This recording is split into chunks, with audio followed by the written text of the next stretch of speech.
amigos, buenas noches, bienvenidos a su programa Viva Mejor. Soy Jenny Chávez, odontóloga endodoncista, y este episodio vamos a tratar un poquito sobre esas manifestaciones bucales que hay en personas con enfermedades sistémicas, por ejemplo la diabetes y la hipertensión. Cuéntanos, Elena. Esta noche vamos a conversar un poquito más sobre la diabetes y la hipertensión, pero ¿cuáles son esas enfermedades sistémicas que debemos de tener en cuenta cuando el paciente ingresa a nuestro consultorio? Bueno, cuando un paciente llega a nuestro consultorio, lo primero que nosotros tenemos que hacer es una buena historia clínica.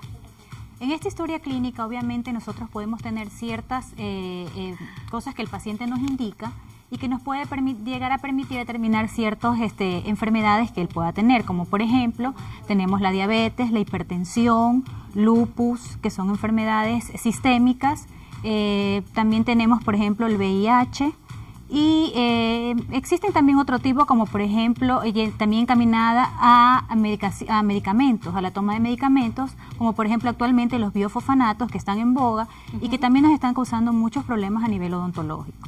Así es, bueno, esta noche vamos a conversar o vamos a enfocarnos un poquito más en la hipertensión, en la diabetes, porque bueno, es casi que lo más común que tenemos. ¿Cuáles son esos cuidados que debe de tener o cuáles son estas manifestaciones que un paciente hipertenso de repente ve en su cavidad oral y tienen que ser atendidas por el odontólogo, y a la vez el odontólogo estar lo suficientemente atento para poder tratarlas, ¿verdad? Ya, a ver, Jenny, a nivel de enfermedades, nosotros no solamente tenemos que basarnos en las patologías, sino también en los medicamentos que el paciente toma.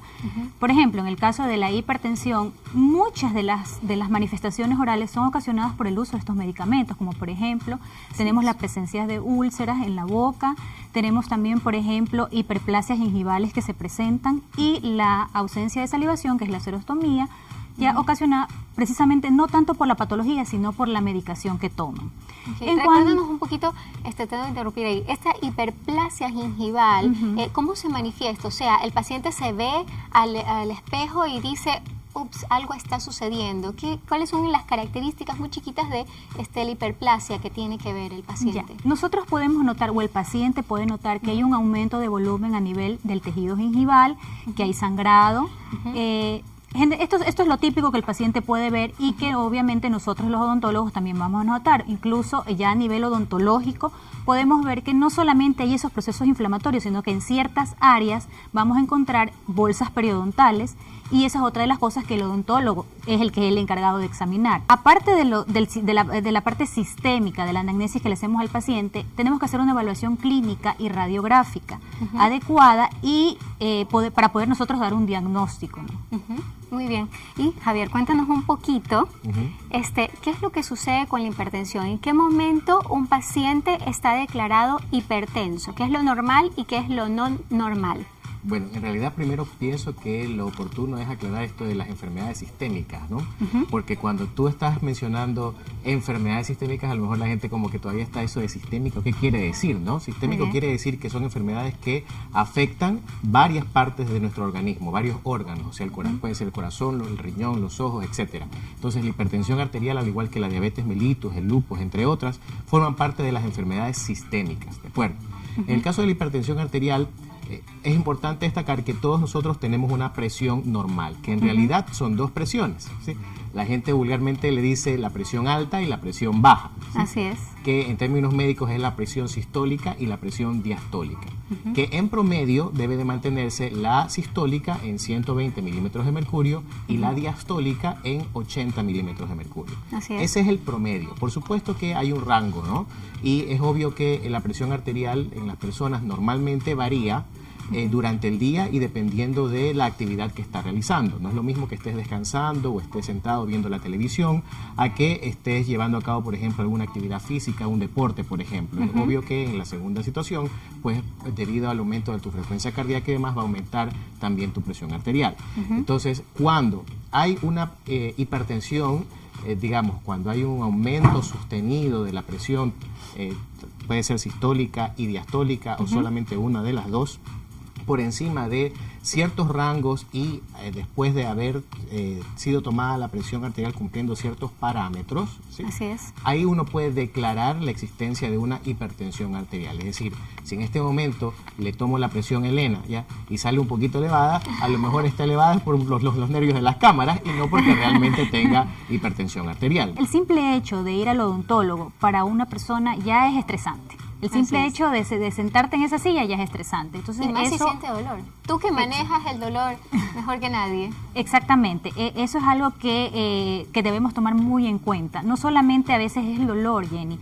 Sencillamente el hecho de ir a la visita del odontólogo ya genera esta sensación. ¿Por qué? Porque tú sabes que nosotros somos un bagaje de experiencias y efectivamente pues todo ha ido evolucionando, en la odontología igual, y es importantísimo, yo creo que básico, que nosotros como los profesionales demos la seguridad al paciente. Eso es básico. Hacer que él se sienta seguro, comprendido, entendido y ver al paciente como un ser humano, como un entorno completo y no solamente como la cavidad oral en sí.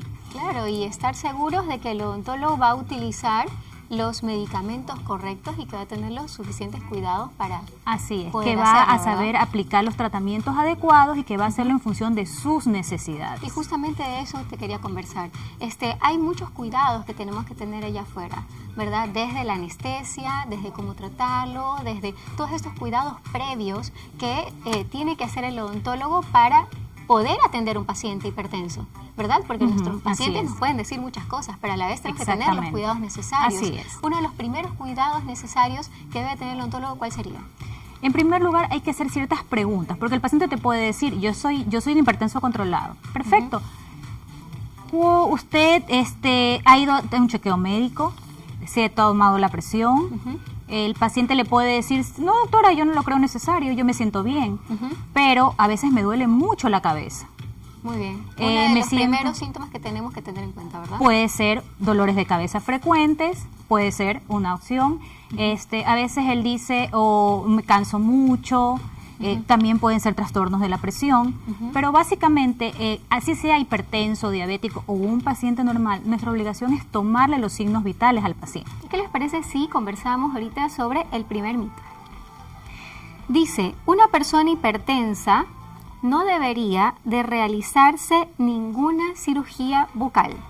¿Qué te parece, mi querida Elena? ¿Es verdad o es un mito o es verdad? Para mí es un mito. Muy bien. Si la persona hipertensa está controlada, no hay ningún problema para que él se pueda realizar una cirugía bucal.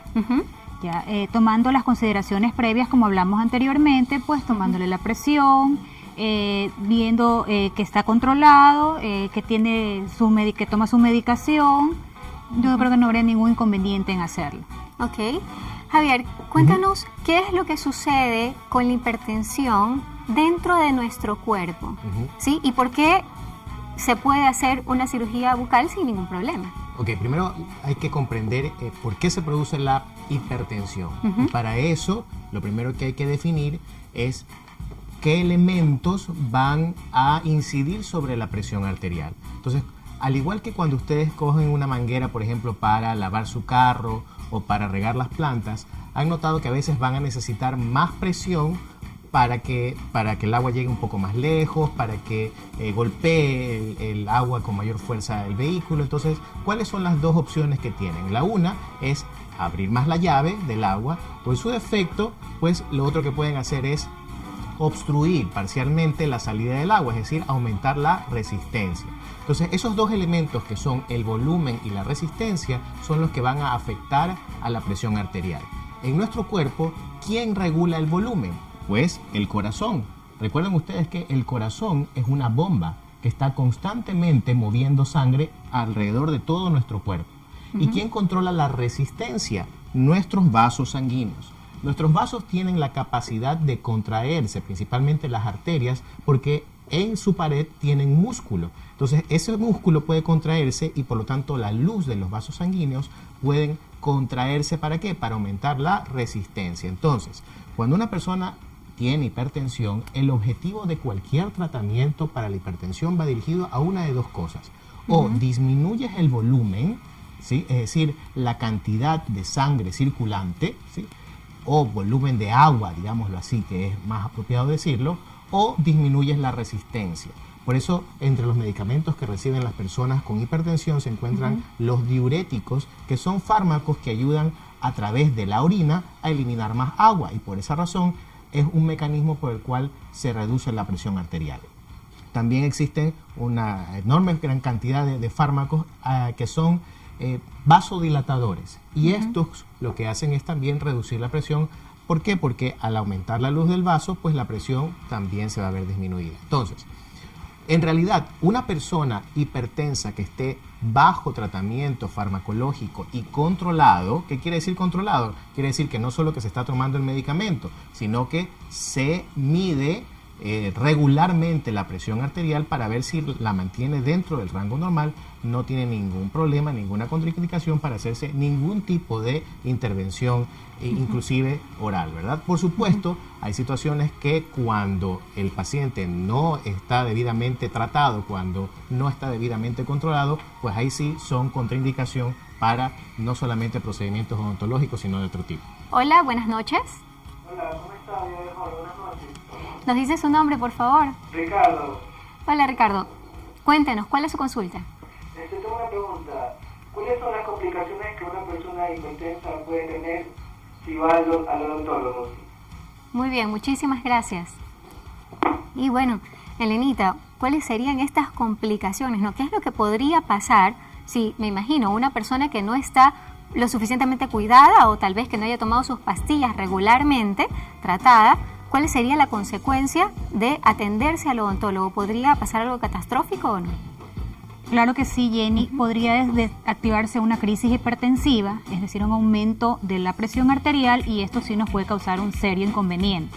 En esos casos, incluso, muchas veces sería necesario tener que llevar hasta el paciente a un hospital, en caso que eso suceda, llamar a emergencia.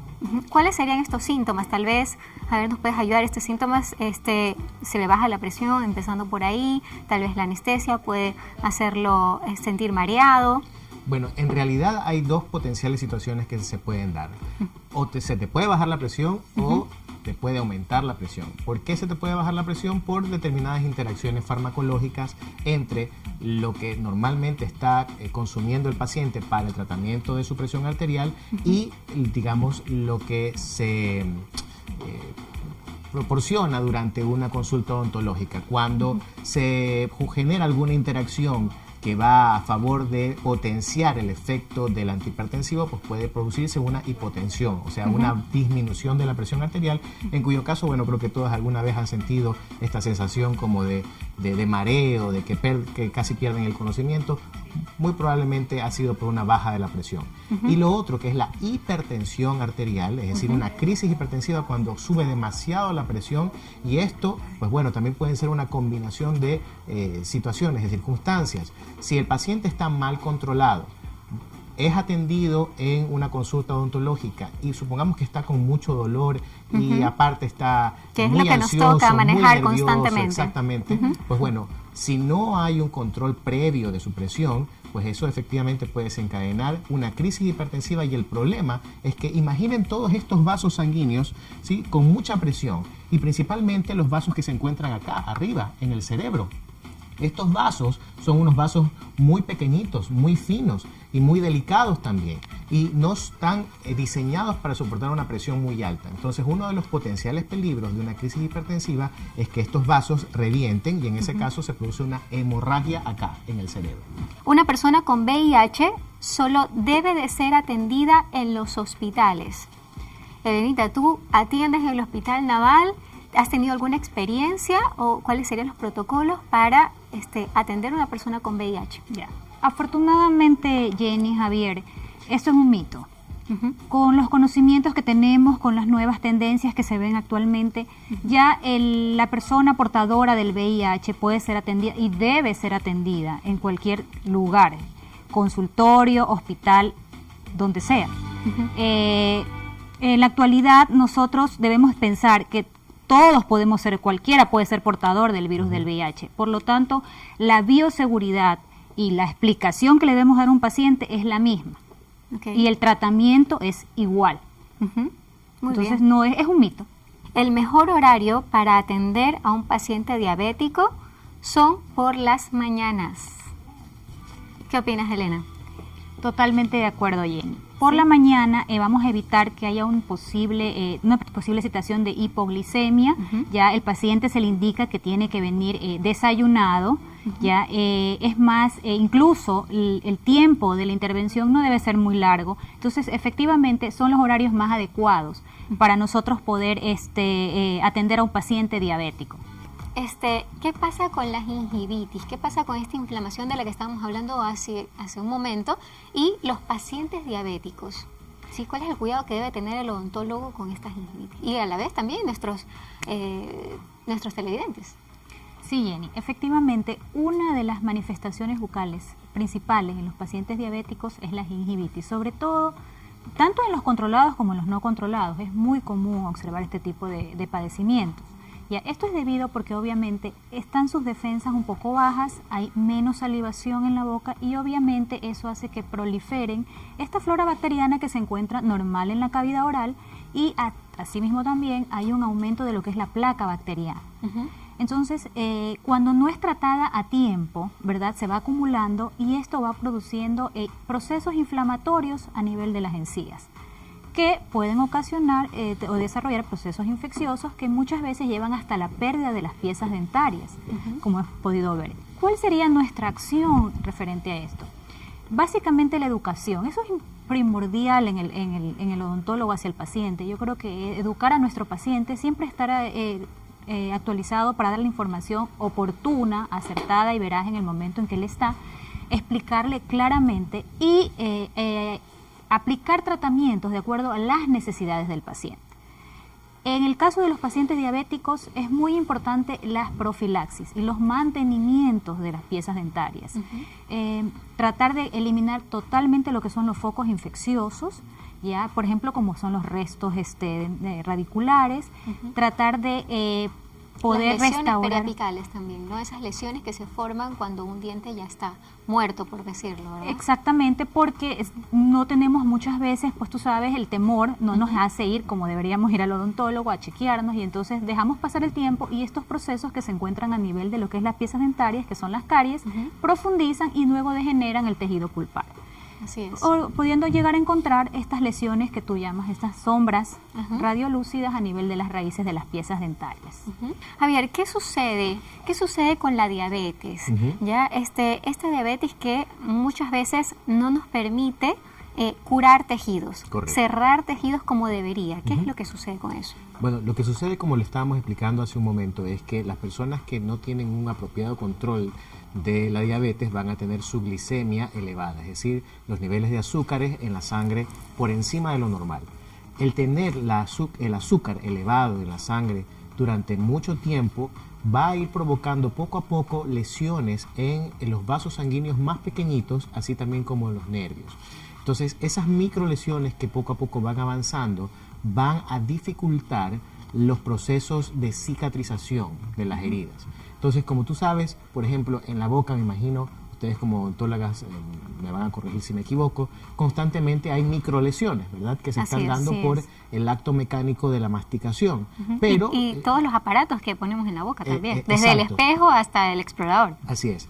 Entonces, pero lo normal es que nosotros tenemos una capacidad regenerativa que evita que esas microlesiones pues avancen y se conviertan ya en una inflamación un poco más importante, ¿no? Entonces, las personas diabéticas, pero insisto en algo, las mal controladas, es decir, las que no tienen su glicemia normal, pues son las que van con mayor predisposición a desarrollar este tipo de complicaciones, no solo en la boca, sino en otras partes del cuerpo. Dice la consulta, soy una persona de 75 años y me faltan algunos dientes.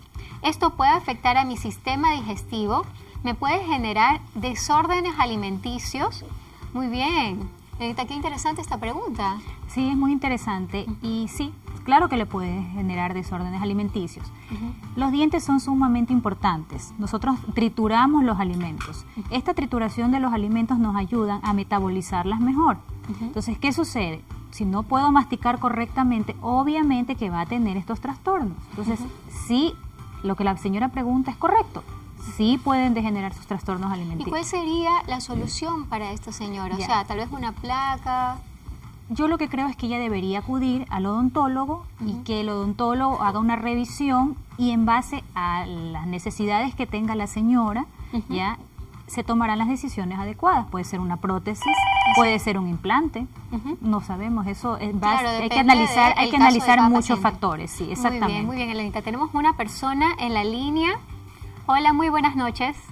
Buenas noches. ¿Nos dice su nombre, por favor? Juana García.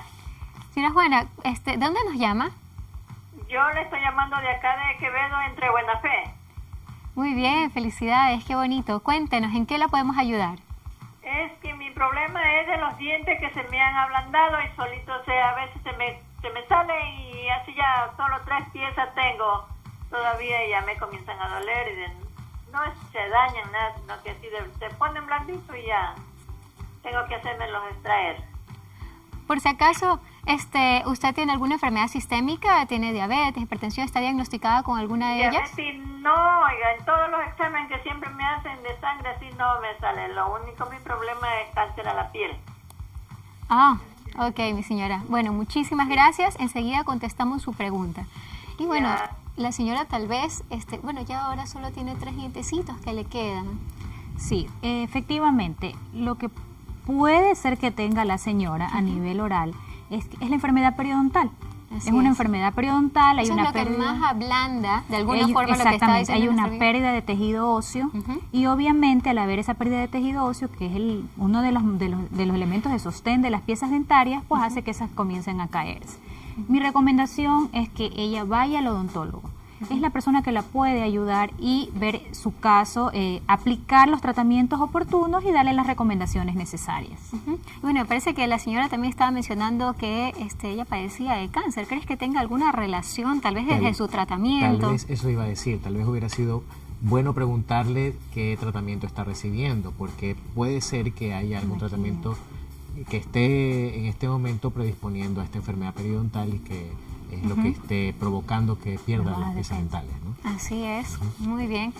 Y bueno, comencemos un poquito sobre estas recomendaciones que les podríamos dar a los pacientes que tienen hipertensión y a los pacientes que tienen diabetes. ¿Cuáles son esas recomendaciones que tú les darías a nuestros televidentes? ¿A qué le deberían de tener atención? ¿Cuáles son esos cuidados que cuando llegan al consultorio debería de tener?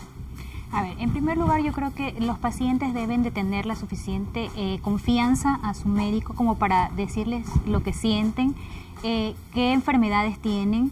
Yo creo que eso es muy importante, responder claramente a las preguntas, ya para poder dar una buena atención. Eso sería por un lado. Por otro lado, visitar regularmente al odontólogo dependiendo de cada caso. Muchas veces nos dicen cada 6 meses, hay casos que requieren que sean cada 4. Todo depende de la necesidad que tenga el paciente y seguir al pie de las letras las normas de higiene, restauraciones, sus enjuagues bucales, su limpieza, su higiene. Eso es muy importante. O sea, básicamente no descuidarse, a pesar de que tenga esta enfermedad no sistémica, descuidarse. No descuidarse, hacerse las limpiezas necesarias. Y algo muy interesante, hay algunas personas allá afuera que me comentaban, doctora, es importante que siempre me tengan que estar poniendo anestesia en cada restauración que me cambian, porque bueno, una persona con alguna enfermedad sistémica, diabetes y todo esto, si se hacen los cambios de sus calces y se cura sus caries, me dice, ¿siempre me tengo que estar poniendo anestesia o no? Muy interesante la pregunta, Jenny, y es importante. Para cualquier tratamiento dental, tengas alguna enfermedad sistémica o sea un paciente saludable, debemos anestesiar. Okay. Debemos anestesiar, debemos evitar desencadenar procesos dolorosos y de estrés que puedan generar en que el paciente desarrolle o desencadene un proceso de presión alta. Ay, Elenita, te tengo que interrumpir ahí porque tenemos una persona en la línea que quiere hacer su consulta. ¿Cómo está? Buenas noches. Buenas noches. ¿Nos dice su nombre, por favor? Sí, mi nombre es Andrea. ¿En qué la podemos ayudar? Sí, mi pregunta es si los tratamientos odontológicos afectan de alguna manera si la persona tiene osteoporosis. Ok, ¿específicamente algún tratamiento odontológico o cualquier tratamiento odontológico? Brackets, más específicamente. Ah, ya, específicamente brackets. Ok, muchísimas gracias. Listo, gracias. bueno, una persona con osteoporosis y que se coloque brackets, entonces va a ser un poquito difícil. Nos estamos desviando bastante del tema aquí, ¿verdad, Elenita? Porque, bueno, ninguna de nosotras es ortodoncista. Y, bueno, eso podría ser un tema bastante delicado, ¿no? Mira, Perdón, ¿a qué edad podríamos tener osteoporosis? Realmente la osteoporosis es una condición que se produce sobre todo a partir de la menopausia en la mujer. Debido a la disminución normal de las hormonas de ellas a partir de este momento, el hueso comienza a perder densidad, es decir, se comienza a poner cada vez más frágil. Por supuesto, todo depende de los cuidados que haya tenido antes de la menopausia. Entonces, es lógico pensar, yo tampoco soy ortodoncista ni sé mucho sobre el tema, pero es lógico pensar que si una persona tiene osteoporosis y tiene una densidad ósea disminuida, pues eso puede interferir, el movimiento de las piezas dentarias con los aparatos que utilizan los ortodoncistas puede estar afectado. Es decir, tal vez debe de ser algo de cuidado. No podríamos contestar en particular cuál es la situación que podría tratarse aquí, pero yo no creo que sea algo que pueda ser utilizado por una persona con osteoporosis. Así es, y recordarles también que hay muchos tipos de ortodoncia ahora, Invisalign y todo esto, que ya no necesitas tener los brackets, pegarte los brackets para que se hagan movimientos en los dientes. Así que tienes muchas alternativas allá afuera, no necesariamente tiene que ser algo con alambres y algo agresivo. Buenas noches, hasta luego.